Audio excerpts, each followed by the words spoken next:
All parties concerned with blackbutt agree that work needs to be done to upgrade the reserve, but it's the handling of the park's fauna that is proving the point of major dissension. Sydney consultant Bruce Mackenzie is the author of the preliminary report presented to Newcastle City Council last night. So I'm not against the idea of exhibiting animals, I just don't want them to be in Blackbutt Reserve in a compromised situation. Mr Mackenzie believes that many visitors find existing enclosures for the animals to be substandard. But while the report suggests moving the fauna to a new extended section of the park, there's expected to be a strong groundswell of support for keeping the animals where they've lived for so long and upgrading the existing enclosures. Council will now consider Mr Mackenzie's proposals. The Blackbutt Local Committee is also expected to meet within the next 10 days. It's thought the committee is divided over the report.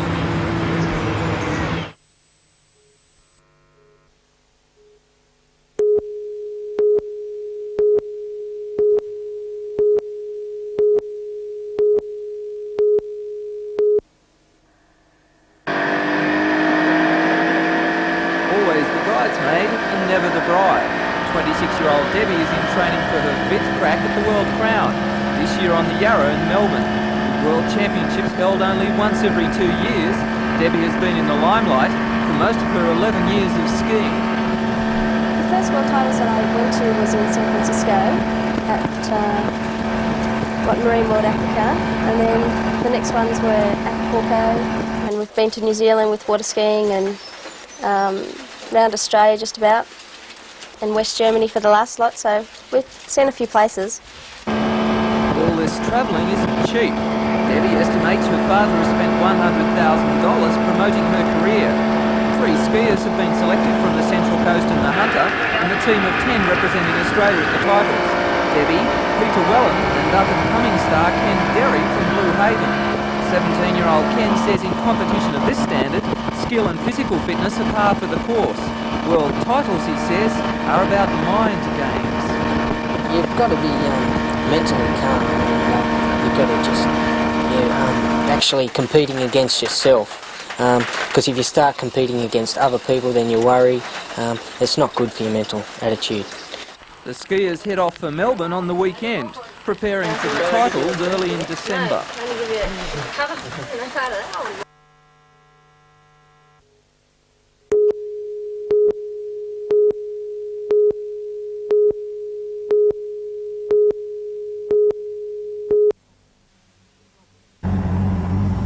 The problem for farmers was created in April when heavy rain flooded thousands of hectares of lucerne in the lower Hunter. Lucerne which should now be providing vital summer feed. The autumn rains did mean prolific pasture growth, but the hot, dry conditions of the past 6 weeks burnt off much of that, leaving little good feed. Among the worst affected were dairy farmers, watching their milk disappear as the paddocks dried out. Dropped each cow's production down from an average from about 4.5 gallons down to about 3.5 gallons each. And that's quite a significant drop over that many cows. That would have been the case for most dairy farmers in the area. Around this local region, yes, the lower Hunter region, the most of them were affected. Everyone would have noticed quite a big drop with this dry weather. However, the outlook for farmers like Anthony Goujon is now much better, at least in the short term. The effects of the soaking rain can already be seen in the pastures, and many farmers will be quick to take advantage of the damp conditions by planting fast-growing feed crops such as forage sorghum, maize and millet. However, with no reserves of feed, rural producers are still facing a potentially devastating summer. District Agronomist with the Department of Agriculture, Neil Griffiths. A couple of hot, dry days next week and we'll be back where we were. We'll find very quick, lush green growth from this rain, and that'll burn off overnight almost if we get the hot, dry winds. So we want nice, steady, warm conditions, and the pastures, crops, everything will grow quite happily then. What about summer feed? Is summer feed prolific?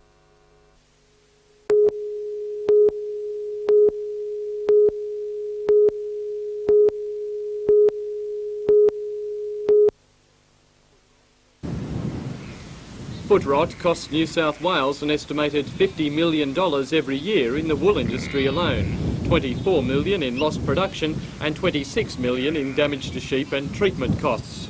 It also affects goats, deer and cattle, although often in less extreme forms.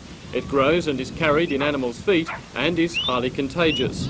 It is passed on via the soil, ground remaining contagious for several days after infected animals have passed over it.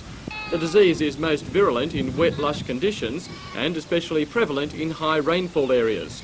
The worst affected areas are in the southwestern parts of the state, where it's estimated 30% of sheep have the disease. However, the Department of Agriculture says there is no reason New South Wales couldn't be rid of foot rot altogether. Oh, it's very possible to eradicate foot rot. The main thing that hinders foot rot eradication is people are firstly admitting that they've got the disease. Once they can admit that they've got foot rot and then they apply the treatments that have been worked out over many years, it's quite possible. A 1-hour presentation on the Sky Channel network was the first salvo in a full-scale war against the disease, a war which the department hopes it will have won by the year 2000. Primary producers at 60 venues across the state heard from rural experts and had the opportunity to vote in questions which were answered over the air. Goats far outnumber sheep in the Maitland pasture protection area, and around 50 local goat breeders watched the launch at the Tenambit Tavern. Following the presentation, a demonstration by the experts of identification and treatment of the disease. Are those principles or those procedures that you used this morning equally applicable to goats? Oh, sure. The behaviour of the disease is a little bit different in goats. You tend to get two types of situations. A purulent, a pussy lesion in the interdigital skin, and so that sort of thing, if that's all you've got, you probably won't need to pair as much.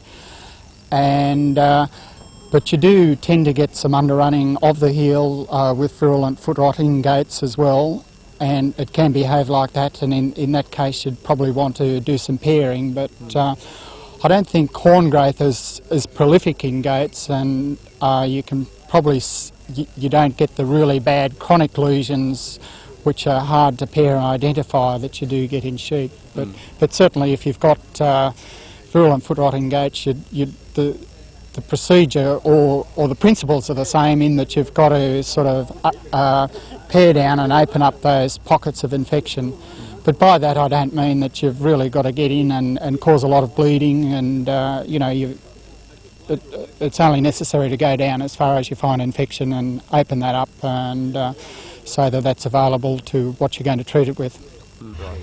According to Stuart King from the Department of Agriculture, the Hunter is one of the least foot rot infected areas in the state. This also means it will be one of the first hit by the foot rot plan. Once the area becomes declared as a protected area, which should be sometime about the middle of December we expect, then properties that do have foot rot infection will be quarantined. What's the impact of that for those people who do get quarantined? The aim of quarantine is to control the spread of the disease off the property. As part of that, we will work with the producer to control the disease on the property and aim for eradication. It's not the end of the earth to be quarantined, because there are mechanisms to allow the movement of stock off the property so that it is controlled and it won't spread the disease to other people.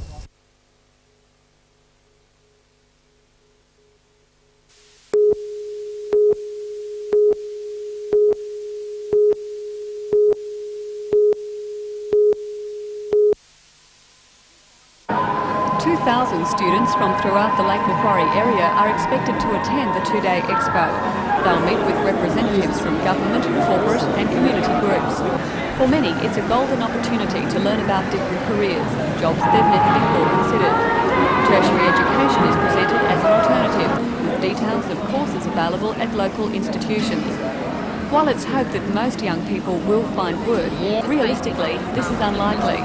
So the expo also offers advice about how to put in an active day and gain experience while unemployed through voluntary groups. Organisers recognise that the expo does not provide instant solutions. The most recent Bureau of Statistics figures show an unemployment rate of just over 11% for the area, compared with more than 7% for the state. But at least it provides a starting point. I would hope that young people would leave the expo more informed of what's available to them and what is necessary to get a job with a company like BHP or Sulphide Corporation. School leavers in particular will have to face the prospect of looking for work in the next few weeks. Their search may well start at Expo.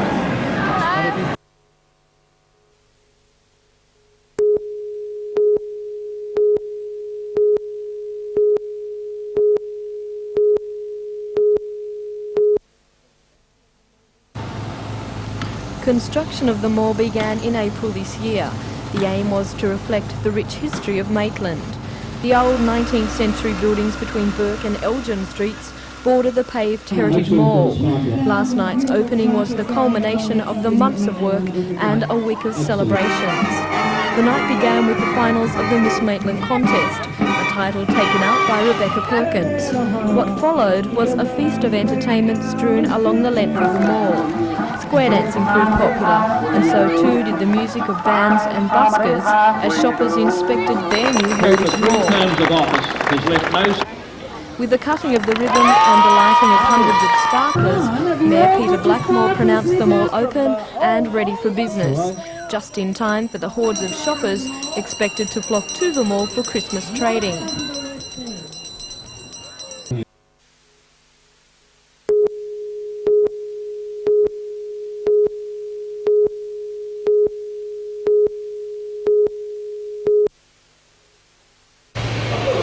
At its board meeting this morning, the Chamber discussed the report, concluding that it recognises the troublesome areas preventing efficient operations and outlines available strategies. Where the Chamber disagrees is in the conclusion that a local board could give guidance and endorse budgeting and oversee operations, but still be answerable to Sydney. The chairman of the Chamber's Port Committee, Barry Goldstiber, says this creates an obvious conflict of interest for a port manager in Newcastle. Now, he will be committed to the management of the MSB in Sydney because that's where his future promotional opportunities will arise. And also the report says that the MSB should run the Port of Sydney itself. Does this cause problems then with the manager reporting to that body? Well, we can't see how the manager in Newcastle will be permitted by his seniors in Sydney to allow Newcastle to develop as a competitor to the Port of Sydney. Well, just what do you want then for Newcastle? What we're asking for is for a separate Port Authority reporting direct to the Minister for Transport.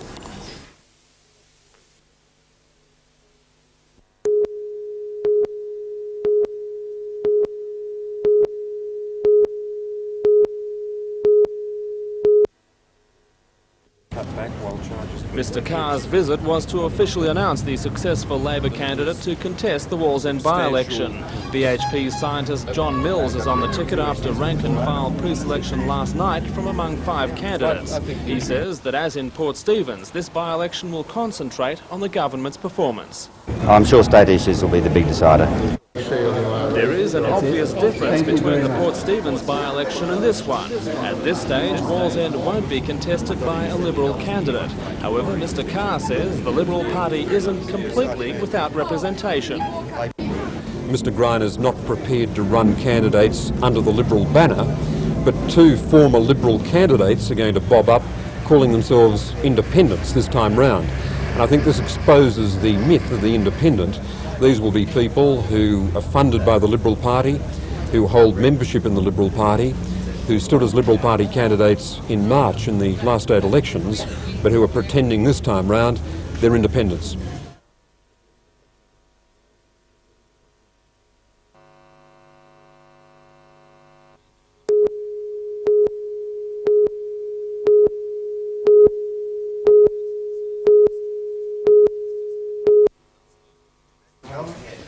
His Excellency is no stranger to the Hornet. It's just one of half a dozen Air Force jets the Governor has flown in a 35-year career with the RAF. Nevertheless, he still underwent a lengthy briefing before suiting up for this final flight. The Air Marshal retired from the RAF in 1979 and will retire from the Governor's office in January next year. The Air Force felt this was the right time to offer a special privilege. The dramatic perspective of Sydney Harbour was an unforgettable finale to a career which began in a biplane and included wartime service in bombers. Now in his 60s, Sir James had no hesitation in taking over the controls from co-pilot CO 77 Squadron Wing Commander John Kindler. All things must come to an end, and touchdown at Williamtown was all too soon. After the 1-hour flight, Sir James had nothing but praise for the frontline fighter. It's got a lot of power in it, and compared to the Almiros, that's very pleasant.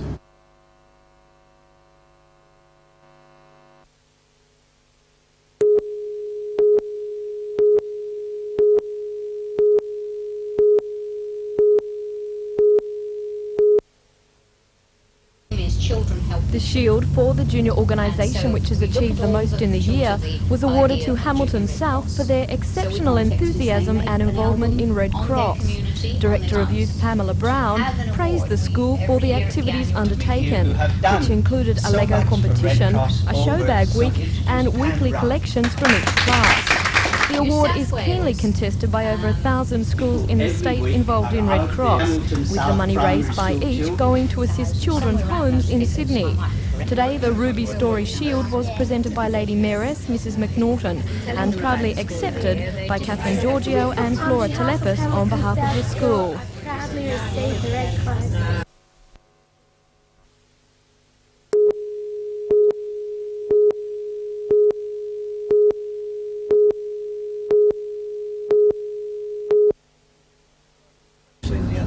Mr Crean has not yet cited the report, but says if today's speculation proves correct, it will be a bitter pill for the union movement to swallow. It's as simple as this.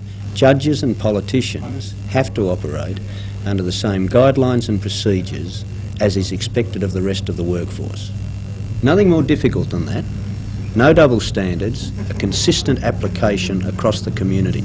Can't ignore. Mr Crean acknowledged there is a degree of catch-up involved for politicians and judges who have missed out on rises in the past, but he says the size of the increases and the perception of a double standard could affect the outcome of current negotiations.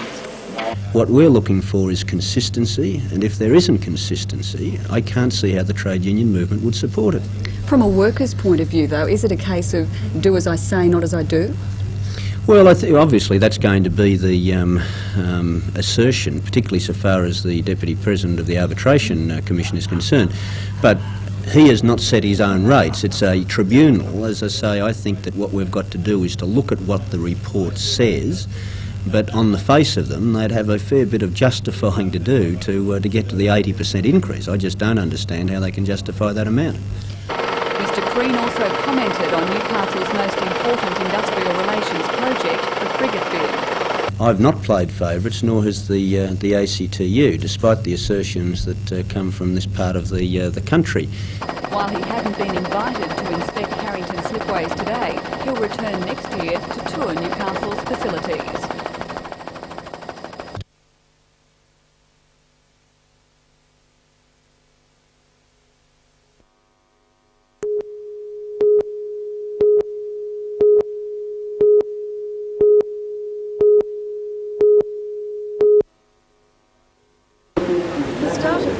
Early this morning saw the men take to the water for round 3, and with the field already whittled away to leave only the strongest surfers, there were some really impressive rides.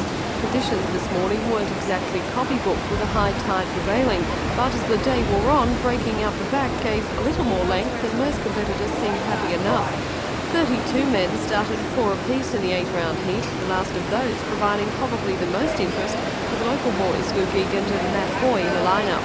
The well-respected Vatia David and Narrabeen surprise package Gary Cruikshank completed the foursome and ensured both the Newcastle surfers would be kept honest. But from his very first ride, it was clear Luke Egan meant business, wasting no time in finding a nice wave and following that up with a string of equally strong rides. The judges were impressed and gave him the points ahead of Vatia, with Matt third. Luke's ride also earned him a few points in the popularity stakes, being asked to sign a quit-for-life smoking surfboard with top pro Simon Law, as well as meeting the demands of droves of young autograph hunters. Though despite his apparent confidence in the water, Luke admitted that he had a tough job of keeping himself together. It's a really nerve-wracking heat though, that first one, because not many points for a last round of the trials result. And yeah, that's where you've got to put a lot into it, because you make more main events, the more chance we've got of making the top 30. Luke's win puts him in the quarter-finals. The Cola Surf Trials are the main event for the BHP Steel International, double A was an event that has attracted most of the big names to the world surfing scene. But Surfest 88 has also brought the world's women's best to Newcastle, and today they took to the water for the first time. In the only heats, local girls Michelle Donahue and Melissa Ladd both impressed, and wound up in round one of the main event. Michelle against Australian great Jodie Cooper and Melissa against reigning world champ Wendy Bota. But a few bad choices of waves ended Michelle's run with a 5-0 loss. The same result for the Bota lad duel a short time later. But despite the ease of her win, Wendy Bota admitted she wasn't taking the Women's Classic lightly and said nor should the spectators. The top 16 women are surfing really good, you know, at least that many. And there are a couple who have bad luck, who don't get through, that also surf good. But the main event's going to be pretty good, yeah. But while the classy performances by the women were the highlight of today's events, there was also talk aplenty about the men, with the last of the world's surfing greats filtering into Newcastle this afternoon, promising some red-hot action in the countdown to Sunday's big BHP Classic. At Surfest 88, I'm Tracy Reid for NBN News.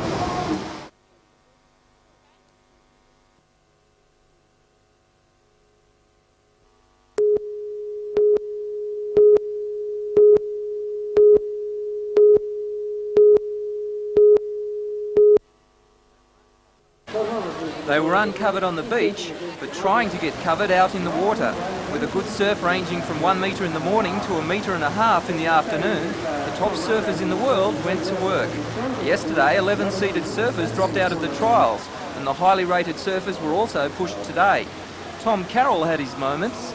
I don't feel very good about my performance out there. I think I can improve on that, so I'll have to pull my finger out. Carroll got through on his last wave. Others weren't so fortunate. Biderman, Winton and the ever-young Sean Thompson lost their heats. Pro point score leader Barton Lynch got through, but the Manly surfer says competition is always close. Professional surfing's probably a lot like golf in respect to you've always got different winners. You know, there's a couple of people who dominate more often than not, but generally it's always really tight, you know, and you can't guarantee anything in this sport. And it's in the hands of these men, the judges, that livelihoods are made and lost. The judges have a tough job, but Newcastle's Luke Egan, rated at 33 in the world, faced an uphill battle against Bryce Ellis from the Central Coast, rated 11. In what turned out to be the heat of the day, the Novocastrian went down, not finding the waves he was hoping for. I fell on my first wave and then got out of rhythm. I kind of came back for a little while, but I was pretty disappointed with my showing then.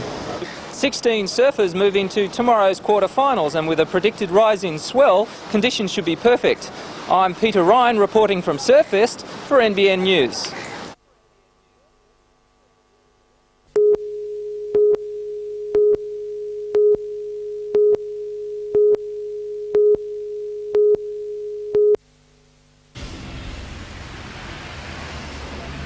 you want to take this opening day? And all of you with that alternative congestion before it got to awful sleep.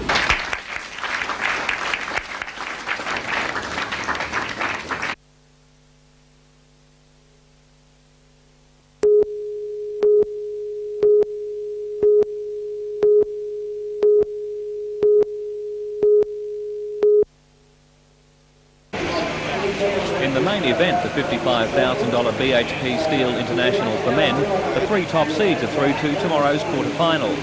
Damien Hardman, Barton Lynch and current title holder Tom Carroll all had solid second round wins, as did Brad Gerlach, who knocked out last season's World Championship runner-up Gary Elkerton.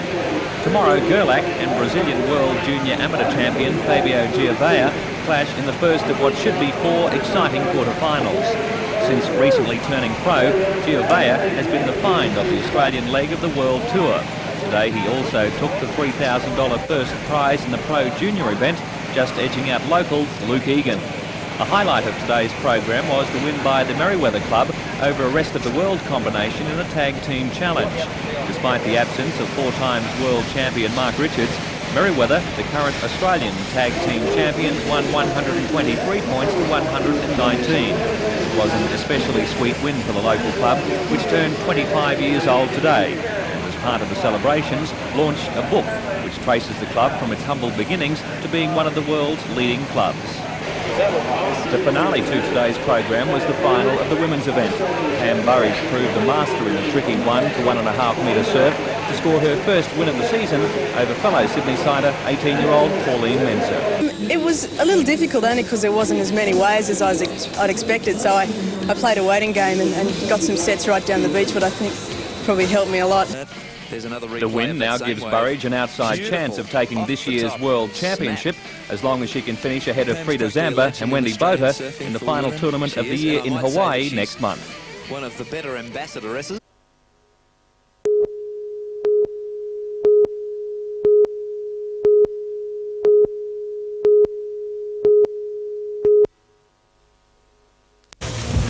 Organisers' fears that the weather would keep volunteers indoors for the Bitu bush clean-up proved groundless. More than 70 local residents and conservationists moved into the bush for several hours of hard gardening. The clean-up was an assault on only a fraction of the total weed infestation in the area. Residents were more anxious to use the day as a show of solidarity. The 220-hectare site is privately owned, and developers hope to create a low-density housing estate on the land. Up to half the bushland will be retained and replanted under the latest proposal, which will be officially unveiled next week. In the meantime, the residents say they want to make sure the natural attractions of the area are protected. Today they showed just how keen they are. We felt that the clean-up of the Bitu bush along this area of the Greenpoint estate was to be a very good demonstration that the people did want to have a bush foreshore park. If we were to seem sincere, we had to demonstrate with our hands that we cared.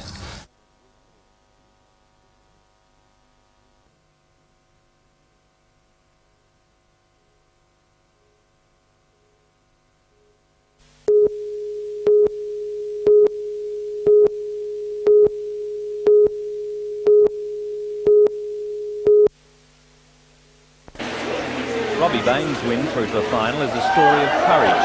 In the past 3 months, the 25-year-old from Manly has suffered a broken hand and undergone eye and ear surgery. However, the BHP Steel International has seen the re-emergence of Bain. In this morning's quarter-final, he ousted number 2 seed Barton Lynch, and then in the semi, disposed of Hawaii's Derek Ho. For the reigning world champion Damien Hardman, today's final was his 7th for the season, having won the previous 6. Making the final also gave him enough points to overhaul Tom Carroll and go back to the top of this season's World Championship points table. The 50-minute final was judged on the best 5 waves with a 15-wave limit. Following shocking weather earlier today, which included torrential rain, thunder and lightning, the conditions picked up, turning on competitive 1 to 1.5 metre waves. Both surfers were guilty of errors during the final, with neither confident of winning until the announcement at the presentation ceremony. BHP Steel International goes to Damien Hardman.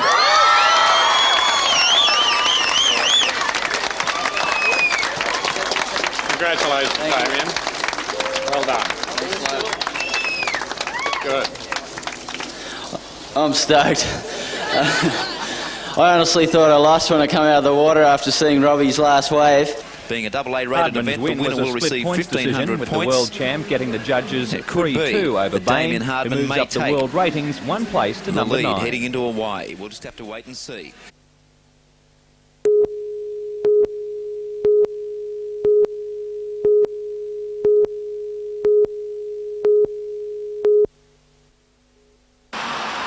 The bus driver's decision will minimise the inconvenience to public transport users in Newcastle. Unlike Sydney, 15 times more people travel by bus than train in the city. The Urban Transport Authority says local bus services should be able to absorb any extra users tomorrow, although school sport buses will not be running. Those who will be inconvenienced the most are commuters from the Central Coast, West Lakes and Maitland areas who are dependent on the train services. They'll be forced to look for alternative means of transport during the 24-hour strike period. Interstate services tomorrow will also be affected.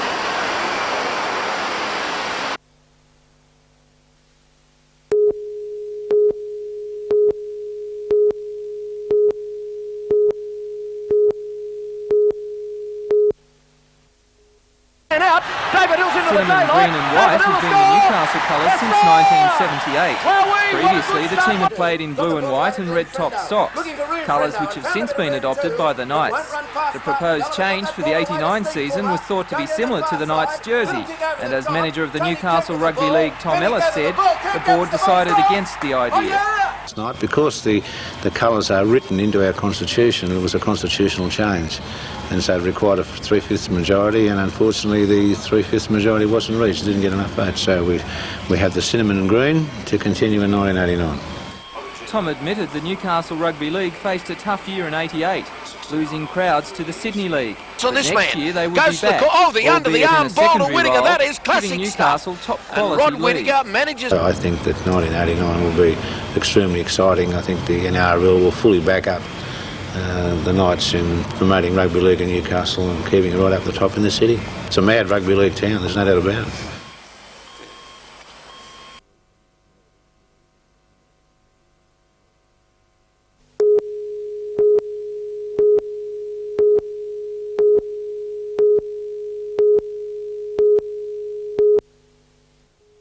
The report claims the Newcastle and Lake Macquarie area is drastically underserviced with childcare centres. It says outer urban areas are particularly in need, as this is where the population growth is greatest. Most childcare centres operating now simply cannot cope with demand. If you want to enrol a child in the Hamilton Childcare Centre, you'll have to wait 2 to 3 years. Ellamore Vale and Cardiff have a 1 to 2 year wait, and Mount Hutton, opened only in April, also has a 1 to 2 year wait. The most difficult age group to accommodate is 3 years and under. Some work is being done to help solve the problem. The Commonwealth Government is spending $260,000 building a new occasional care centre in Parry Street. Not for the parents who work away from home. Toddler occasional care is designed to give the house mother or father a break from the children. Occasional care is child care that's provided for preschool children between the ages of 0 and 5, particularly for parents, young mothers, who don't go to work and who need a break from the children to go shopping or to play sport or do a course or go to the doctor or keep appointments, and where it's difficult to take your young child along with you. 2 other occasional care centres are also being built in Charlestown and Walls End, plus 4 new long day care centres for working parents at Adamstown, Edgeworth, Warners Bay and Belmont. Dr Barbara Howard from the Samaritans, who will be administering the Parry Street Centre, agrees there is a drastic shortage of positions, and she is sure they will be overrun with applicants. As long as you contact us well enough in advance to book your child in, then it will be possible to have your child cared for. Yes, but what about the parents that can't get their children into these centres? Well, I'm afraid those parents do what they do at the moment. They miss out and they have to find neighbours or relatives or other people, or they just have to take their children with them and have them screaming all over them while they're going shopping or going to the dentist or trying to do their various activities.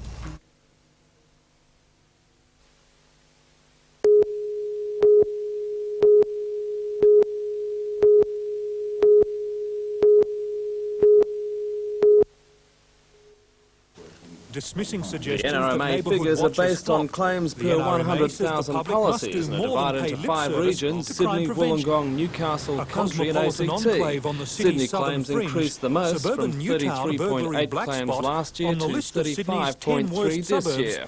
All the regions showed some increase except Newcastle, where claims dropped from nearly 15 per 1,000 last year to just 11 this year. NRMA District Manager Gary Farthing says a further improvement could mean savings for policyholders. Yes, that if we do see some drastic decreases in burglary across the state, well, there's every chance, particularly in Newcastle, where we're seeing some really good figures, is that there's a real good chance that we could see some reduction in rates. Also from the report, a profile of the typical Sydney burglars' methods, say the result referring to work by day to and mainly on Fridays. Where our figures show that there was a drop in property breakings, that's house breakings in Newcastle, and that drop amounted to about 3.6%. Superintendent Cook says work by police, including detectives with the Northern Region Investigative Group, have helped achieve the results. Security-conscious the NRMA and the police both agree that Neighbourhood Watch takes much of the credit. On the other hand, if more and more people become involved in it, the chances are that we will see a big drop in burglaries right across the state.